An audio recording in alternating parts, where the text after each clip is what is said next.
உனக்கு என்னாச்சம்மா? நீ என்ன சின்ன குழந்தையா? இதெல்லாம் சின்ன விஷயம் கிடையாது. இல்ல, சின்ன விஷயம் இல்ல. திடீர்னு எடுத்த போன்ல கூப்பிட்டு மகனை வேணா கூட்டிட்டு போ, இல்லைன்னா கொன்னுடுவேனா. உங்களை போன்ல அடிச்சா கிடைக்கல. எனக்கு அப்ப அப்படி செய்யத்தான் தோணுச்சு. என்ன சொன்னாலும் அம்மா செஞ்சது தப்புதான். யாரோ எங்க இருந்தோ கூப்பிட்டு சொன்னதை வச்சு அவசரப்பட்டு வந்து பிரச்சனை பண்ணியாச்சு. எவ்வளவு பேரோட உழைப்புன்னு தெரியுமா சினிமா? இப்ப நடந்து போச்சு. இன்னும் நடக்க வேண்டிய பற்றி யோசி. கூடிய சீக்கிரம் ஜெய்சங்கர் அங்கே போய் சேரணும். அது வேண்டாம், பணம் வேணா கொடுத்துடுறேன். சிவகாமியோட நிச்சயம் முடியாம இவனை எங்கேயுமே போக விட மாட்டேன். நீ அதே சொல்லிட்டு இருக்காது. நம்ம பையன் ஹீரோயின் நடிக்கிற படத்திலிருந்து நீ கூட்டிட்டு வந்திருக்க. இங்க இருக்கிற சினிமாக்கார எல்லாம் அது அறிஞ்சிருக்கணும். அது அவனோட எதிர்காலத்தை பாதிக்கும். அவனோட அடுத்த படத்தில் ப்ரொடியூசர் என்னை விളിച്ചിരുന്നു. எனக்கு ஒன்னும் മനസ്സിലാവുന്നില്ല. இல்ல சும்மா ஒராள் வீட்டுல லேண்ட் நம்பர் தேடி போன் பண்ணுமா? இதுக்கு முன்னாடி உனக்கு ஏதாவது எதிரிகள் இருக்காங்களா? மா அந்த போனாவது கொடுமா. இல்ல, இது என்னோட கையில சுவிட்ச் ஆஃப் ஆயிருக்கு.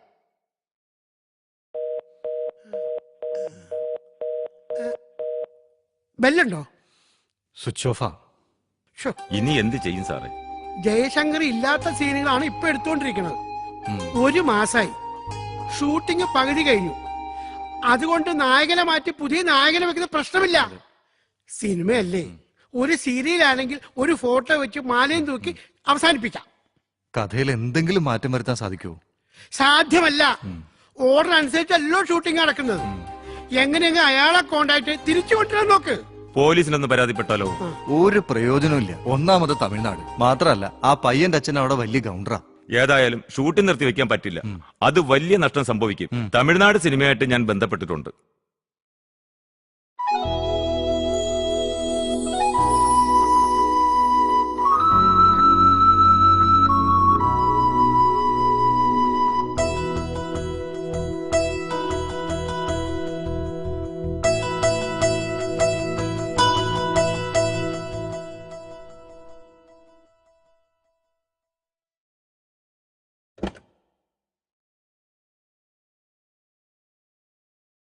എന്താ മോനെ നിന്റെ ശരിക്കുള്ള പ്രശ്നം?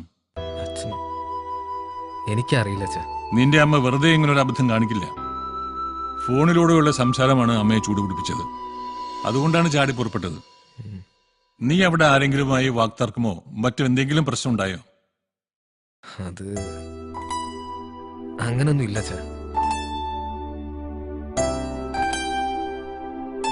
ഇതാ നിന്റെ ഫോൺ. ഞങ്ങൾ ആരും നിർബന്ധിച്ചിട്ടല്ല, നിന്റെ താല്പര്യപ്രകാരമാണ് നീ സിനിമയിൽ അഭിനയിക്കാൻ പോകുന്നത്. സിനിമയെ കുറിച്ച് നിനക്കറിയാലോ. ആവശ്യമില്ലാത്ത ഗോസിപ്പിൽ പെട്ട് വെറുതെ ഭാവി കളയരുത്. ഇല്ല അച്ഛാ. രാവിലെ തന്നെ പോവാൻ നോക്ക്. ശരി അച്ഛാ. Good night. ഓക്കെ. ഇങ്ങനെ ആലോചിച്ച് സമയം കളയാണ്ട് എന്തെങ്കിലും വഴിയുണ്ടോ നോക്ക്. എന്ത് വഴി? ഒരു വഴിയും ഇല്ല. അയാള് വരാതെ ഒരു വഴി നടക്കൂല.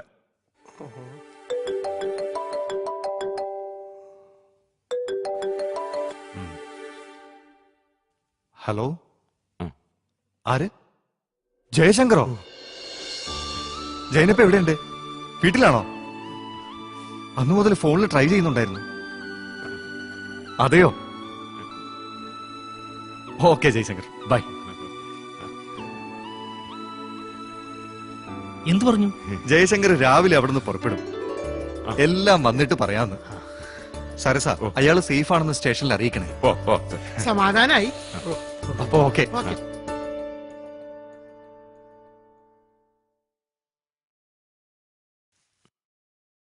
നടക്കടാ. ഈ ടീഷർട്ട് ക്യാമറനെ കാണിക്കട്ടെ. അയാൾ ആകെ ഒച്ചപ്പാടും ബഹളവും.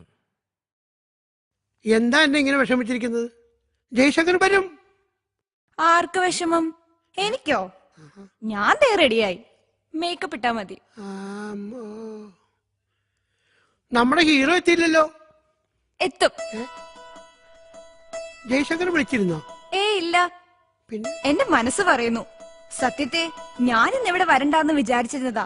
എന്നിട്ട് ഞാൻ വന്നില്ലേ? അപ്പോൾ എന്നെക്കാളും എത്രയോ സീനിയറായ ജയശങ്കറിന് വരാതിരിക്കാൻ കഴിയുമോ? അതങ്ങനെ മോളെ. എത്ര തിരക്കുള്ള ആളാണെങ്കിലും 2 ദിവസം വീട്ടിലിരുന്ന ബോറടിക്കും.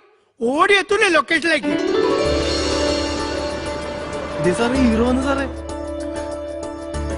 ഞാൻ പറഞ്ഞില്ലേ വരൂന്ന്. ഫോൺ ചെയ്തിട്ടുണ്ടായിരിക്കും അല്ലേ? യാത്രയൊക്കെ സുഖമായിരുന്നോ ജയശങ്കർ? ക്ഷമിക്കണം, എന്റെ അമ്മയുടെ പ്രവൃത്തിക്ക് ഞാൻ ക്ഷമിക്കുന്നു. സാർ ഒരു മിനിറ്റ്.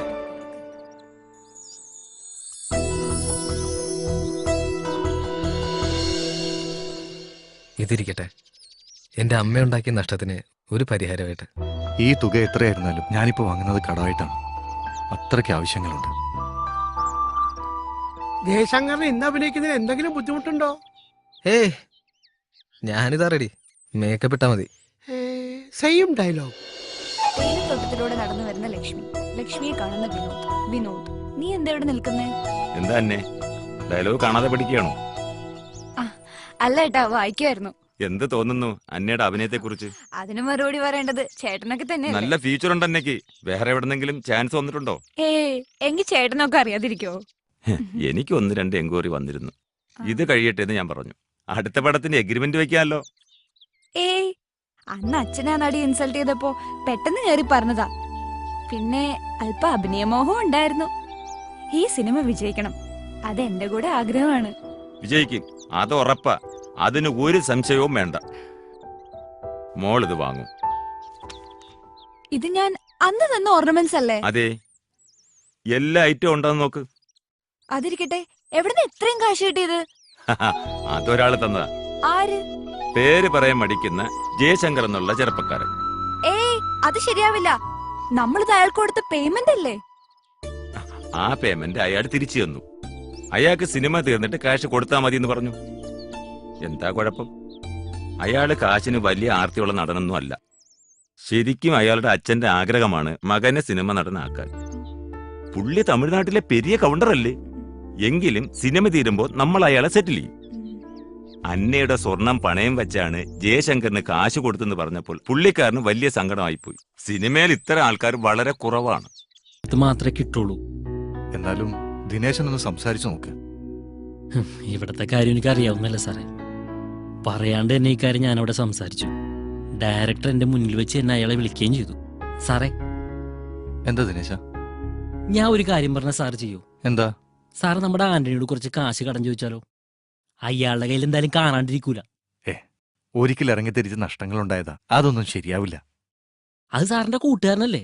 എനിക്ക് ചോദിക്കാനൊന്നും വയ്യ. ഒടുവിൽ ചോദിച്ചിട്ട് കിട്ടിയില്ലെങ്കിലോ? ഒരു കാര്യം ചെയ്, നീ ഒന്ന് ചോദിച്ചു നോക്ക്. നീയാവുമ്പോ. ഞാനോ? ഏതായാലും ഞാനൊന്ന് സംസാരിക്കാം. ഓക്കെ, വാ ഇരിക്കേ.